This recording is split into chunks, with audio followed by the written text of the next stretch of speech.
session on the pre-budget consultation, Maharashtra State Budget 2017, which, as all of you know, has been organized jointly with Samarthan and Department of Economics. The idea is to be able to give inputs from civil society, activists, academics, administrators, in order to have a more meaningful budget that delivers better. We are also looking forward to the idea that this session can also be treated as a preliminary step towards a larger engagement with the process of budget making, and we are hoping to evolve a core group from this discussion which will help us develop what would be an alternate budget proposal which would take into consideration the various learnings that happen from this workshop. So thank you very much for attending this workshop. The session plan will be like this. We'll have a small modification in the session plan. Dr. Manisha Karne from the Department of Economics has prepared a background note. We will have her presentation first. Then there will be a presentation by Dr. Abhay Shukla. And then we will have a presentation from the team of the Local Institute of Economics and Politics, Dr. Anjali Radkar and my friend Prashant Bansode. We will then have a round of discussion subsequently. These three presentations will act as a basic frame from which we will be able to raise issues, flag points, so as to say. And then what we will try our best to do, what we should do is, the session before the session closes, we should get a set of proposals, a kind of a seed for a document which can then be developed into a more full-fledged budget, alternative budget kind of a proposal. So with this, very briefly, I now invite Professor Manisha Karne to make this presentation. Before that, I request Praveen Mahajan to welcome Manisha ji with a small plant. So this one, please.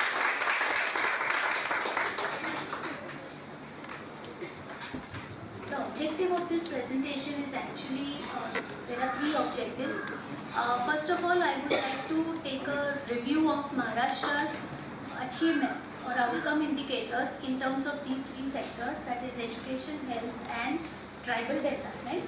I'll be looking at the allocations and expenditures which have taken place for the state of Maharashtra in last few years, and then outcome indicators, whether there has been a problem of inadequate allocation or expenditures having less than the funds which are allocated. That is also important to take a look at. And then what we notice is there are sharp inter-district variations in outcome indicators. So why these inter-district variations have taken place, that is also my focus. If we see at the macro level, that is for India, then public support for education and health has always been lower. That is, if you take on an average, we spend less than 1% of our GDP on health, and almost 4.9% we spent on education. So replication of this we find in Maharashtra's economy also. On an average, if we look at the period between 2001 and 2015-16, then on health we have been spending just 0.45%, that is 0.5% of GSDP on health, whereas on education we are spending just 2.54% of GSDP of the state. So if you look at Maharashtra's economy, it is actually a leading economy in the country. In health and education also there are many achievements. However, there are many shortfalls. Like if you see the shortfalls in health, education, nutrition also have added in this presentation, and tribal development, we will be surprised to see the shortfalls and inter-district variations in it. So the question is whether lower budgetary allocations are responsible for this, and if there is a divergence in indicators or outcome indicators, is it an indicative of other factors or structures which could be responsible for funds being either spent less or it is not spent as per the norms? Especially when you look at the inter-district variation, then there is a question that how these funds are allocated from the state to the districts. Okay. Let me point out few key indicators.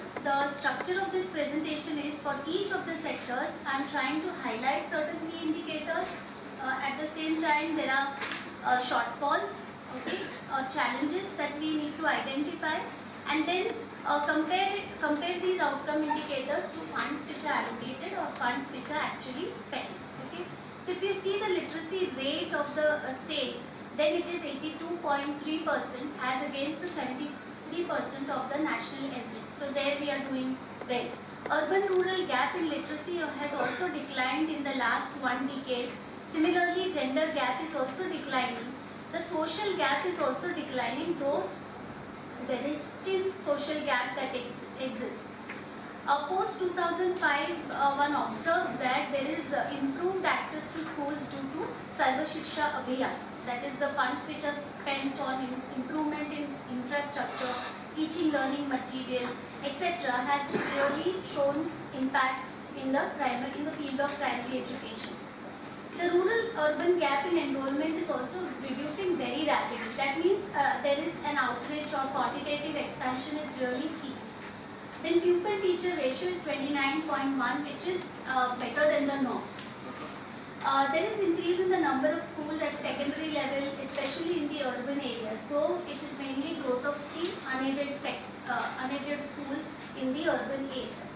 And again, I would say that quantitative expansion is well seen post 2005 in the education sector. Now, what are the areas of concern? The areas of concern are basically three. There is a social gap in literacy that you still find. Then there is a gender gap in literacy and enrollment. And there are inter-district variations in educational outcomes, which is measured by Education Index. This I have taken from the Caterer Committee report. Now let's look at the social gap. Here you can see that there is some convergence that is taking place over the last 3 decades, that is from 1991 to 2011. The convergence has taken place rapidly or at a faster rate for SCs than STs. But if you look at this table, then you realize that between 1991 to 2000 and 2001, there is more than 58% reduction in social gap for SCs. Initially, social gap for SCs reduced slowly, but 2001 to 2011, it has reduced by 58%. So again, you can see that there is a reduction in social gap, but still it is there, it exists. Now, when you see inter-district variation in gender gap and enrollment, you find that there are districts which repeatedly appear laggards in all indicators related to health, education and tribal development. So these are the districts which are laggards here. First is gender gap. You find that these are the districts which are doing badly. And if you see bottom 5 in education index, then which is on the basis of student classroom ratio, pupil-teacher ratio, and the female literacy, then these are the districts which are at the bottom. Nandurbar, for example, has just 0.77% of the villages in the category of female literacy rate, which is equivalent to the state. So only 0.77% villages in Nandurbar have literacy rate which is equivalent to state level. So that is the kind of deprivation that is seen in Nandurbar. What are the issues and challenges? Now here I have concentrated mainly on primary education because RTE should start with primary education. We have excellent institutions of higher education in medical, engineering and management, but there are shortfalls in primary education which I want to highlight, so that is why I have focused on primary education. The target of all children in school, that is no child out of school, has not been achieved till 2014-15. Now there are 92,000 children who are still out of school, and this number, this estimate according to Samarthan is more than 1 lakh. Government authorities, they say there are no single teacher schools, but approximately 3,000 schools still have single teachers. Then there are non-fulfillment of RTE norms. That is, if you look at the girls' toilet, 17% of the schools still do not have girls' toilet. 14,000 schools do not have regular power. And similar things are reported for having a ramp or compound wall and so on. So there are many RTE norms which are not fulfilled. And the school infrastructure is also imposed in many schools. That is ground level realities and as well as secondary data support this. There is inadequate capacity of ashram schools, that is tribal schools. The schools that we visited said that we generally have more than 800 applications for 500 seats. That means the ratio of applicant to seats is actually very high. Then there is irregular supply of uniforms and other material affecting the attendance rate and retention rate. For poor people, this is very important. Having these material from the school is very important, and many a times it is a question of dignity for students who do not have a school uniform to attend the school. Issue of quality in primary education has been highlighted by various ASER reports. For example, the recent ASER report says that 63% of children who study in second to fourth standard cannot read first standard text. Similarly, only 23% could read the could do subtraction given to them which was of first standard. So this points to an important problem that though the norm says that, or the government commitment in 2000 was they will be spending more than 75% on primary education, on an average they are spending only 47%. So the problem, whether it lies in inadequate allocations given to the, in this you can see it is less than 2.5% or around 2.5% for this entire period. Maharashtra is one of the 6 states which has performed well on MDG indicators, and if you take reproductive health care, or if you talk about the institutional deliveries, then contraceptive use, then Maharashtra comes in first top 5 states of India. But still, IMR and under 5 mortality rate, which has reduced from 37 to 24 and 46 to 29, if this is very good, when you look at inter-district variations, then you know that the inter-district variations are camouflaged by this kind of average being taken. For example, for tribal, according to a study, the IMR, if it is 24 year, it will be double of that, more than double of that in the tribal. Okay, in 2005 study by Abhay Bam, the IMR was 48 for the state, where it was 80 for the tribals. Documentary evidence or data evidence, but these have been reported by various studies. Like there is unregulated private sector, and with varying quality and underqualified practitioners, which is more in semi-urban areas and rural areas. You find that underqualified practitioners are flourishing in these areas. Then there is higher percentage of out-of-pocket expenditure. If the public expenditure on health is inadequate, obviously private expenditure has to then be more than the public expenditure, and it results into bad outcome because those who cannot afford private expenditure on health, they withdraw from the health. That is, they withdraw from taking any health services. There is also substantial rural and urban and inter-district disparities, which I'll indicate in the slides to come. There is a social disparity, as I said earlier also, in health outcomes also. If you take the nutrition malnourishment in the tribals, then children of STs are likely to be twice malnourished than the other children. I have already spoken of IMR being higher for STs. There is a problem of shortage of human resources in the health sector. That is, the ratio of health workers which is expected is not found in Maharashtra. And what we find in Kerala, they have a very good gatekeeper system where the primary health care is very strong, and hence people spend very less as per capita expenditure on health. We don't find in Maharashtra. The number of people who are treated by BHC, the norm, if it is 20,000, you have more than 40,000 depending on it. Tribal areas, if it is 30,000 per BHC, then I have found more than 50,000 taking are dependent on PHC. So that is a problem. We don't have a strong gatekeeper system.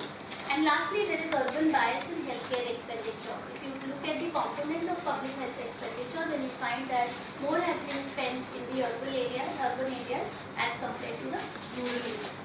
So, if allocations and expenditure, for example, is taken into consideration, it has been very, very meager. Not even 0.5% of GSDP is spent on health over the last 15 years or so.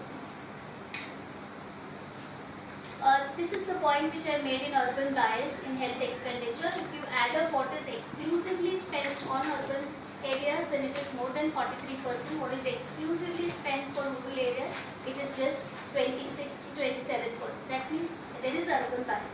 Of course, one can take per capita health expenditure in urban areas and per capita health expenditure in rural areas to make this kind of comparison.